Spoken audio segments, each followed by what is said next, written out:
இன்றைக்கு நாட்டிலே என்ன நடக்குது என்று தெரியாமல் சில பேர் சில கருத்துக்களை தன் இஷ்டம் போல் பேசி வருகிறார்கள்.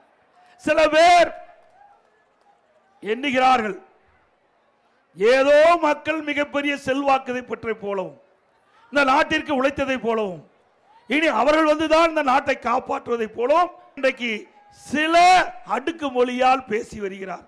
யார் என்று உங்களுக்கு புரிந்து கொள்ளும் என்று நான் கருதுகிறேன்.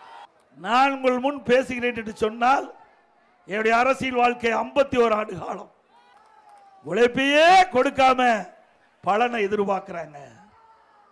ஆனால் அது நிலைக்காது. ஆக அதிமுகவை எந்த கொம்பனாலும் தொட்டு கூட பார்க்க முடியாது, அசைத்து கூட பார்க்க முடியாது.